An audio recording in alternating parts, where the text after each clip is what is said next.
This episode of Brains on Games is a preview of a card game about capturing villagers.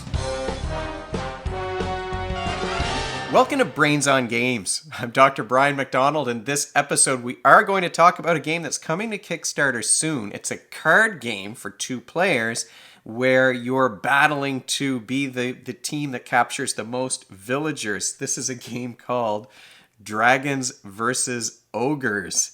This is a game, like I said, for 2 players. You can play a game in 10 to 15 minutes, and although the box says it works for kids age 14 and up, younger kids can certainly play it, although there might be some disagreements about certain elements of the game, which we'll talk about as we go. Let's take a deeper look at Dragons versus Ogres.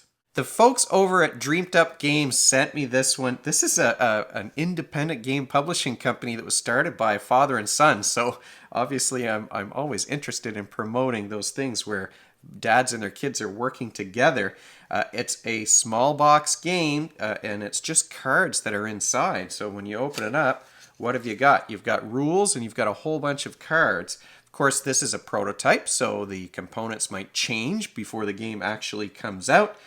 But you've got a whole number of cards in here, and it's a box where you're not going to be able to fit sleeved cards inside. So you would need some sort of an alternative deck box if you were going to sleeve these cards. Inside that box, of course, you've got a little tiny rule book. You've got a couple of reference sheets or cheat sheets, and there are 3 decks of cards. There's a larger deck here of villagers, there's a deck for the dragons, and a deck for the ogres. So one player is going to play as the ogres, one is going to play as the dragons, and they're all racing to capture these villagers. It's easy to tell what's what, not just from the pictures, but because the villagers have green numbers on the card, the dragons have red, and the ogres have blue numbers on theirs. This is a game that's pretty light. It's going to probably remind you when you play it of sort of an advanced version of that old game of war where you used to try to flip cards over and the higher number is going to win that card. That's sort of what you're doing in this game. So it's super light. It's not complicated in any way. And what you're trying to do is be the one who captures the most of these villager cards. The game's going to end when you run out of villagers or when both players run out of cards in the dragon deck and the ogre deck, and then you're just counting up the number of villagers captured by each player to determine who wins. The numbers are important for gameplay. They don't count as points, so you're not adding 14 plus whatever the other numbers are under here. You're just counting the number of cards that you captured. The artwork on the cards in this game is great. I even like the colorful backs of the decks, but you've got the dragons in particular. I'm partial to these dragons. That's sort of one source of conflict when we played the game with younger kids, or I was sort of watching younger kids play the game. That was a disagreement. Everybody wanted to be the dragons because the dragons are great. But of course, the artwork on the ogres is nice as well. It's just that dragons are so cool compared to ogres, right? Everybody wants to be a dragon. But some of these ogres look, that's my favorite in particular, the one here with the party hat that's sitting on a broken chair, it looks like, because he's so big. So you've got one player who's going to be the dragons, one player who's going to be the ogres. What you're doing when you play this game is the younger player is going to flip over one of these villagers, and then it's a race between the 2 players. Each player is going to have a 5-card hand, and you're trying to be the first one to play a card on top of this villager card in order to capture it. How do you capture a villager? Well, you're either going to play a card that has a higher number on it than the one that's here on this villager. You can play a card that's equal, or you can play a special card called a corresponding card, they call it. There's certain cards that match up with other ones, and each way that you play is going to have a different impact on what happens next. If these were the hands that the players were playing with to capture this fellow here who looks like maybe the Sheriff of Nottingham, he's got a big bag of gold. The ogre player has lots of options. They've got a couple of cards that are higher than this one and one that's equal, whereas the dragon doesn't have too many cards that they can play. If I were playing as the dragon, which is of course the deck that I prefer, I could play this 12, and that would probably be the first thing to come to mind. I'm going to race to put this 12 down. The other player might debate for a second, do I play this 20 but there might be a higher card later that I might want to use that 20 for. So it's you might be able to catch them out a little bit while they're thinking about what to play, and then you can be the first one to place your card down. So you're just racing. Here's my 12. You're just racing to be the first one to get a card on top of this one, and if you're first, you're going to capture that villager. This was another sort of disagreement with the younger players who were playing the game, is that sometimes they would argue that there was a tie. Now, if you can't agree on who wins the card, what do? You flip another card, and then you do the same thing again, so that you can, whoever wins is going to win the whole stack of villagers. So you don't want there to be too many ties in this game. If I'm the first one to play this card, it doesn't matter what the other player played. If they're second, they get to take their card back in their hand. I capture the villager. That's going to be worth 1 victory point at the end of the game. This card gets discarded, and I have to draw up to 5 again, so that I've got my hand of 5. If instead the ogre player had managed to play this 11, which is a match, and they were first, then they're going to capture the villager. I get my card back in my hand. They're going to capture the villager, but instead of discarding their 11, they keep it. So you don't have to discard a card if you play an equal one. The other way that you can capture the villager is to play a corresponding card. And of course, you've got a list right here of all the corresponding cards.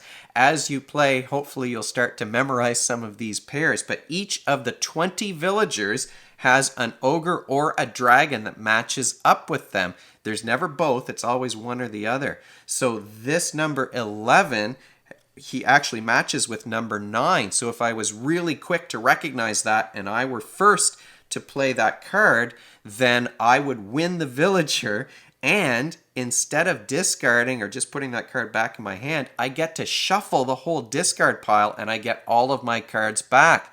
That's a powerful ability because you want to have as many cards as possible. If you're going to capture this big stack of villagers, you want to capture as many as possible. So if you can make that match, you're going to have a better chance of winning the game, but it's hard to do those matches quickly. It's easy to see my number is equal or higher. I can play that right away. It's harder to race, especially for me. I'm not as fast as my son is, so it's harder to race to figure out those matches.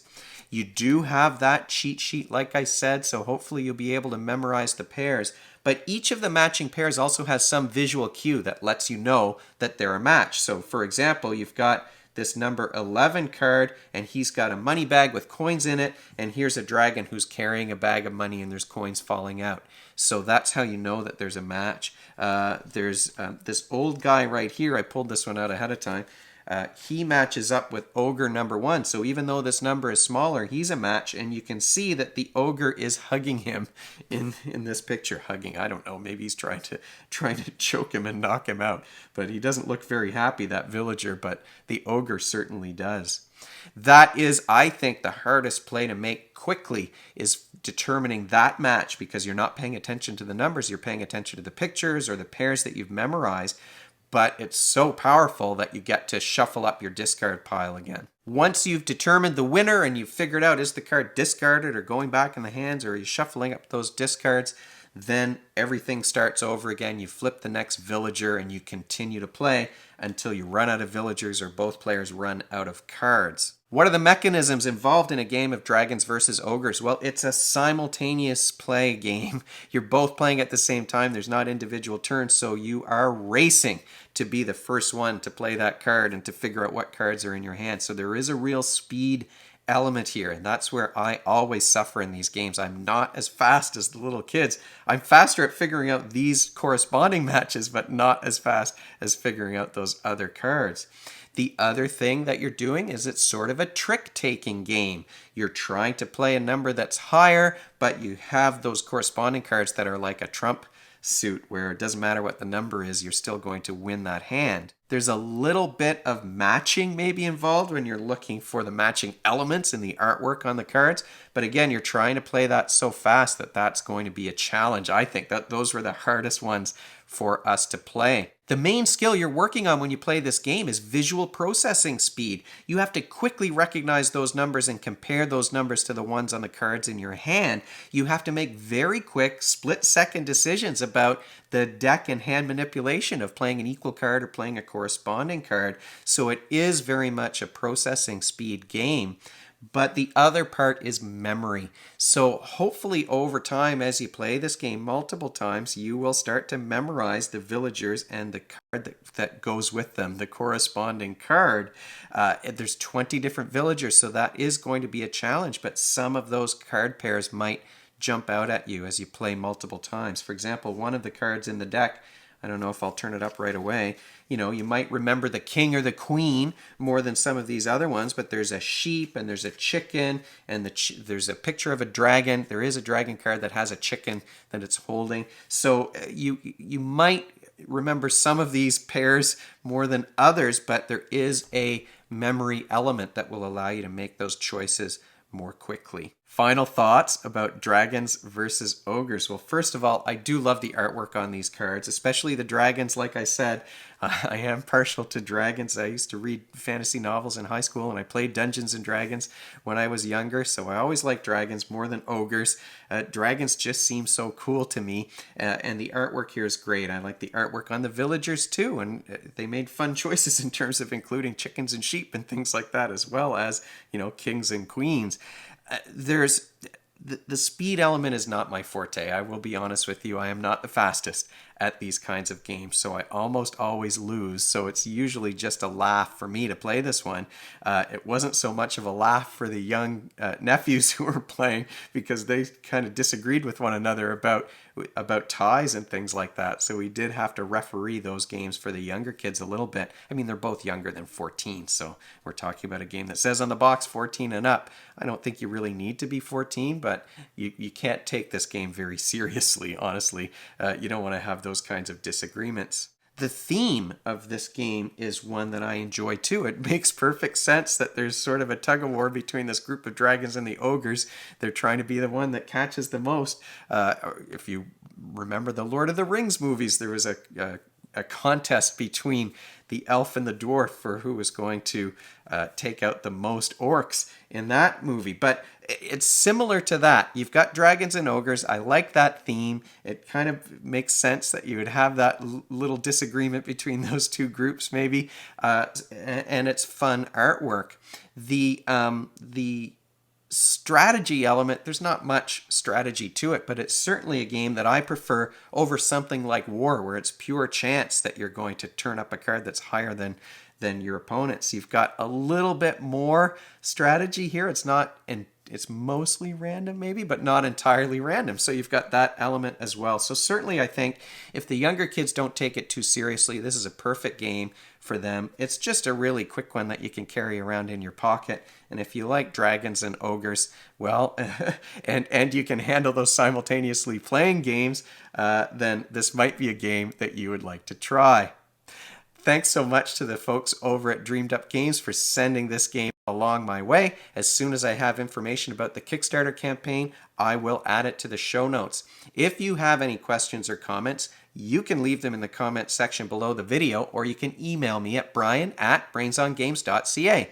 brainsongames.ca is the website. That's where future episodes will go, and the previous ones are up there already. Brains on Games is the Twitter handle and the Facebook page and the Instagram feed, so we're all over the place. And if you enjoyed this video and you want to be notified of future ones, you can head on over to YouTube and click that subscribe button. Thanks for joining me, and hopefully I'll see you next time.